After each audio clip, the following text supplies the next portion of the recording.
একটা অপশন আসবে, এখানে কিন্তু অ্যাড ব্যালেন্সের অপশন নাই। তো এটার জন্য আপনাকে কি করতে হবে, আপনি যে হোম অপশনটা, এই যে এখানে যে ঘরের যে চিহ্নটা দেখতে পারতেছেন নিচে, এখানে আমাকে ক্লিক করতে হবে। এখানে ক্লিক করলাম, ক্লিক করার পর এমন হোম পেজ আসবে, এখানে দেখাবে। তো এটা হচ্ছে মেইন ব্যালেন্স, এখানে অ্যাড ব্যালেন্স লেখা আছে। আমি যদি এই পাশে ইয়া করি তাহলে এটা হচ্ছে ব্যাংক ব্যালেন্স। ব্যাংক ব্যালেন্সটা কি আমি একটু আপনাদের ক্লিয়ার করে দিব। আর এটা হচ্ছে সব ব্যালেন্স। সব কিছুর পাশে কিন্তু অ্যাড ব্যালেন্স অপশনটা আছে। তো মেইন ব্যালেন্সটা কারা অ্যাড করবেন? যারা মোবাইল রিচার্জ করবেন, প্যাকেজ রিচার্জ করবেন, যত রিচার্জ আছে মোট কথা, সেটা ড্রাইভ হোক, রেগুলার প্যাকেজ হোক, রিচার্জ হোক, সবকিছুর জন্য আপনি অ্যাড ব্যালেন্স অপশন থেকে ব্যালেন্স অ্যাড করবেন। ব্যাংক ব্যালেন্স তারাই অ্যাড করবেন যারা হচ্ছে বিল পেমেন্ট করবেন, বিদ্যুৎ বিল, পানির বিল, গ্যাস বিল। এই বিল পেমেন্টের ক্ষেত্রে এই ব্যালেন্সটা আপনাকে প্রয়োজন। যেমন আমার ব্যালেন্সটা 0 আছে, আর আমি যদি মেইন ব্যালেন্সে ক্লিক করি এখানে, তাহলে আমার ব্যালেন্সটা কিন্তু দেখাইতেছে 1085 টাকা। এখন সব ব্যালেন্স হচ্ছে যারা হচ্ছে আমাদের যে ওয়েবসাইট আছে, অ্যাপসের যেই ওয়েবসাইট বলতে এখানে আপনারা দেখতে পারবেন যে এই যে শপ, যে শপটা, এখান থেকে যদি আপনি কেনাকাটা করতে চান বা কোনো সার্ভিস নিতে চান, সেই ক্ষেত্রে কিন্তু আপনি হচ্ছে ওই তেমন ওইখান থেকে সব ব্যালেন্সটা অ্যাড করে নেবেন। সব ব্যালেন্সটা অ্যাড করলে কি হবে, আপনি ওই ব্যালেন্স দিয়ে আপনি যে কোনো কেনাকাটা, ফেসবুক বুস্টিং, যে কোনো সার্ভিস ব্যবহার করতে পারবেন।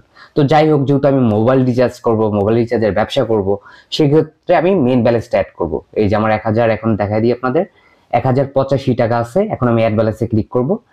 ক্লিক করার পর আমি এখানে হচ্ছে দেখেন অনেকগুলো অপশন আছে। এই যে যেমন বিকাশ পেমেন্ট, এটা হচ্ছে মার্চেন্ট নাম্বার, এটা কোনো বিকাশের পার্সোনাল নাম্বার না যে আপনি সেন্ড মানি করবেন অথবা ক্যাশ আউট করবেন।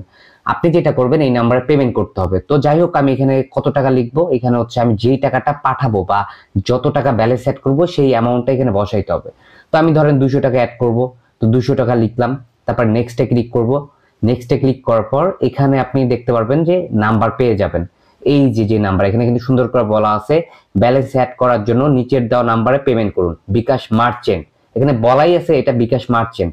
এখানে ব্র্যাকেটে দেওয়া আছে বিকাশের পেমেন্ট অপশন থেকে পেমেন্ট করুন। তার মানে আপনি অ্যাপসের মধ্যে ঢুকলে দেখবেন পেমেন্ট লেখা আছে, একটা ব্যাগের ছবি দেওয়া। সেই পেমেন্ট অপশন থেকে কিন্তু আপনি পেমেন্ট করতে পারবেন এই নাম্বারে। পেমেন্ট করার পর যেই ট্রানজেকশন আইডিটা দেয়, সেই আইডিটা যদি আপনি এখানে কপি করে বসায় দেন এবং নিচে গিয়ে যদি সাবমিট করেন বা ভেরিফাই ক্লিক করেন, তাহলে কিন্তু আপনার ব্যালেন্সটা অটো অ্যাড হয়ে যাবে এবং সাথে সাথে। এবং এখানে কিন্তু নিয়মটা লেখা আছে যে দিন রাত 24 ঘন্টা এই নাম্বারে পেমেন্ট করে অটো ব্যালেন্স অ্যাড করতে পারবেন। তার মানে হচ্ছে যে আপনি এই নাম্বারে টাকা পাঠায় দিন রাত 24 ঘন্টায় ব্যালেন্স অ্যাড করতে পারবেন। যখনই ব্যালেন্স শেষ হবে আপনি নিজের ব্যালেন্স নিজে অ্যাড করতে পারবেন। তারপর রকেটে যদি যাই, রকেটে দেখলাম, ধরেন আমি 200 টাকা লিখলাম, আপনাদের দেখাইতেছি। আমি যদি এইটাতে যাই, দেখেন এখানে বিকাশ পার্সোনাল লেখা, সরি রকেট পার্সোনাল লেখা আছে। এটা বলাই আছে রকেট সেন্ড মানি অপশন থেকে সেন্ড মানি করুন, তার মানে রকেটের অপশন থেকে সেন্ড মানি করতে হবে এই নাম্বারে।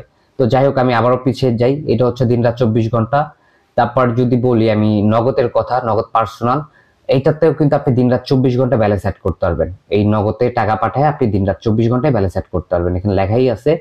আর এখান থেকে নাম্বারটা খুব সহজে কপি করা যায়। দেখেন আমি এই যে কপি করছি, এই যে কপি। আপনারা অনেকে কি করেন, এখানে নাম্বার বসায় সাবমিট করেন, এটা ভুল করেন। টাকা পাঠানোর পর যে ট্রানজেকশন আইডিটা দেয়, সেই আইডিটা কিন্তু আপনাকে এখানে ভেরিফাই ক্লিক করলে ভেরিফাই হবে। তো আমি আপনাদের এখন দেখাবো নগদের মাধ্যমে, যেহেতু আমার এই সিমে নগদ অ্যাকাউন্ট করা আছে, সেজন্য নগদ এজেন্টের মাধ্যমে আমি আপনাদের ব্যালেন্স অ্যাড করে দেখাই। তো আমি 200 টাকা ব্যালেন্স অ্যাড করব। আমি 200 টাকা লিখলাম, লেখার পর নেক্সটে ক্লিক করব। নেক্সটে ক্লিক করার পর এখানে দেখতে পারবেন একটু লোড নিচ্ছে। আর আপনারা কিন্তু নগদ এজেন্টের মাধ্যমে টাইম লিমিট দেওয়া আছে, নগদ এজেন্টের একটা নির্দিষ্ট টাইম আছে, সেই টাইমের মধ্যে কিন্তু আপনি ব্যালেন্সটা অ্যাড করতে হবে। আবার নেটটা মনে একটু স্লো, দাঁড়ান একটু। আমার এখন নাম্বারটা আইসা পড়ছে, এই যে দেখেন এখানে লেখা আছে 200 টাকা। আমি 200 টাকা অ্যাড করবো, এই যে টাকার পরিমাণ 200 টাকা। এখন আমি কি করবো, এখানে কিন্তু টাইমটা দেখে নেবেন, সকাল 9টা থেকে রাত 11টা পর্যন্ত এই নাম্বারে ক্যাশ আউট করে ব্যালেন্স অ্যাড করতে পারবেন। বাট বাকি যে নাম্বারগুলো আছে ওইগুলোতে দিন রাত 24 ঘন্টা টাকা পাঠা আপনি ব্যালেন্স অ্যাড করতে পারবেন। তো যাই হোক, আমি নাম্বারটা কপি করব। কপি করার পর আমি এখন নগদ আমার যে পার্সোনাল নাম্বার সেই নাম্বারে চলে যাব। তো আমি এখন আমার অ্যাপসের মতো চলে আসলাম, যে নগদের অ্যাপস। তো আমি এখন সেন্ড মানি, সরি এটা তো এজেন্ট নাম্বার, তো আমি ক্যাশ আউটে যাব। ক্যাশ আউটে যাওয়ার পর আমি এখানে হচ্ছে জাস্ট পেস্ট করব নাম্বারটা, যে নাম্বারটা কপি করছি। কপি করার পর এখানে জাস্ট 200 টাকা লিখবো, যে আমি যেহেতু 200 টাকা লিখছি, তো আমি আমার পিনটা বসাবো এখানে। তো আমার পিনটা বসানোর পর এখন কি করব, পরবর্তীতে ক্লিক করব। ক্লিক করার পর এখানে আমি জাস্ট সেন্ড করব, দেখে আপনাদের। তো আমার টাকাটা কিন্তু চলে গেছে। এখন আমি কি করব, যেটা করতে হবে আমি জাস্ট এই ট্রানজেকশন আইডিটা কপি করব। এই যে দেখেন ট্রানজেকশন আইডি, এই কপি করলাম। কপি করার পর আমি জাস্ট পিছে আসবো। পিছে আসার পর আমি এখানে জাস্ট নাম্বারটা, তার যে আমার ট্রানজেকশন আইডিটা সেটা বসাই দিলাম। বসানোর পর আমি নিচে যাব, নিচে যাওয়ার পর ভেরিফাই ক্লিক করব। দেখেন আমার টাকাটা কিন্তু সাথে সাথে অ্যাড হয়ে গেছে কমিশন সহ, এবং কমিশনটা কিন্তু সাথে সাথে দিয়ে দিছে। এই যে দেখতে পারতেছেন আপনার 206 টাকা 60 পয়সা আমার হচ্ছে কমিশন সহ দিয়ে দিছে। এবং আমি যদি এটা হোম পেজে যাই তাহলে কিন্তু দেখতে পারবো। এই যে হোম পেজে ক্লিক করলাম, হোম পেজে ক্লিক করার পর এই যে দেখেন আমার ব্যালেন্সটা অ্যাড হয়েছে, রিসিভ 206 টাকা 60 পয়সা।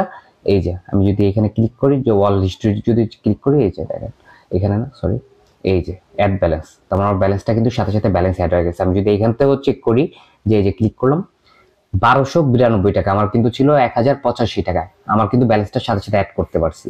এখন যদি আবারও দেখা অ্যাড ব্যালেন্সে যাই, আপনারা যে অনেকে আছেন ব্যাংকের মাধ্যমে টাকা পাঠাইতে চান, তো আপনারা কি করবেন, আপনি হচ্ছে ব্যাংক যে অপশন এখানে সিলেক্ট করবেন। সিলেক্ট করার পর ব্যাংকে সর্বনিম্ন 1000 টাকা থেকে পাঠাইতে পারবেন, এর নিচে পাঠাইতে পারবেন না। 1000 টাকার উপরে যত খুশি তত পাঠাইতে পারবেন।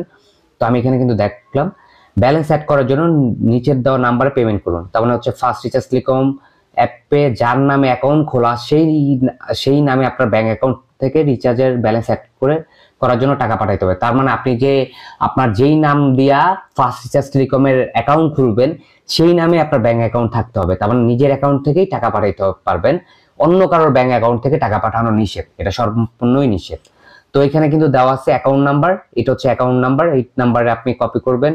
ফার্স্ট রিচার্জ টেলিকম নামে হচ্ছে আমাদের অ্যাকাউন্ট, তো আপনি ডাচ বাংলার অ্যাকাউন্টে টাকা পাঠাইতে পারবেন। আপনার যে কোনো ব্যাংক অ্যাকাউন্ট থাকুক না কেন, আপনার যদি অ্যাপস থাকে আপনি এনপিএসবির মাধ্যমে কিন্তু ট্রান্সফার করতে পারবেন, ফান্ড ট্রান্সফার করতে পারবেন। আর আপনার যদি ব্যাংক অ্যাকাউন্ট না থাকে, আপনি ব্যাংকে গিয়ে চেকে, তার মানে হচ্ছে ওইখান থেকে যে স্লিপটা নিয়ে আমাদের অ্যাকাউন্ট নাম্বার লিখে আপনি কিন্তু টাকা ডিপোজিট করে দিতে পারবেন। তারপর সেই চেক, তার মানে যেই স্লিপটা, সেই স্লিপের ছবিটা আমাদের পাঠিয়ে দিলে আমরা কিন্তু ব্যালেন্সে অ্যাড করে দিব। আর যারা অ্যাপসের মাধ্যমে টাকা পাঠাবেন তাদের যে রেফারেন্স নাম্বার দেয় অথবা ট্রানজেকশন আইডি দেয়, সেটা এখানে বসায় সাবমিট করে দিবেন এবং আমাদের সেই স্ক্রিনশটটা দিয়ে দিবেন যে আপনি টাকা পাঠাইছেন। ঠিক আছে, এটা ব্যাংকের ক্ষেত্রে। ব্যাংকের ক্ষেত্রে হচ্ছে ম্যানুয়ালি অ্যাড হয়, এবং সেলফিনের ক্ষেত্রেও সেম ম্যানুয়ালি অ্যাড হয়। বাকি যতগুলো প্রসেস আছে সব অটোমেটিক অ্যাড হয়। এবং আমি যদি সেলফিনও দেখাই, সেলফিন এখানে নাম্বার দেওয়া আছে, আপনারা কিন্তু সেলফিনের মাধ্যমেও অটোমেটিক অ্যাড করতে পারবেন, তার মানে অটো না সরি ম্যানুয়ালি অ্যাড করতে পারবেন। এবং এখানে নাম্বার দেওয়া আছে, নাম্বারটা আপনারা দেখে এখান থেকে টাকা পাঠাইতে পারবেন। তো এই ছিল ভিডিওটি ভালো লাগলে অবশ্যই লাইক দিবেন। তো আজকের মতো ভিডিও শেষ করছি, আল্লাহ হাফেজ। আর অবশ্যই টাকা পাঠানোর আগে আপনারা এখান থেকে সবকিছু টাকার নিচে কিন্তু লেখা থাকে যে নিয়ম কানুন থাকে, নিয়ম কানুনগুলো ফলো করবেন। এবং এছাড়া আমাদের হোয়াটসঅ্যাপ গ্রুপ আছে, আপনি চাইলে হোয়াটসঅ্যাপ গ্রুপে জয়েন হতে পারেন, টেলিগ্রাম গ্রুপে জয়েন হতে পারেন, সেখানে সকল নোটিশগুলো দেওয়া থাকে। তো যাই হোক, আজকের মতো ভিডিও শেষ।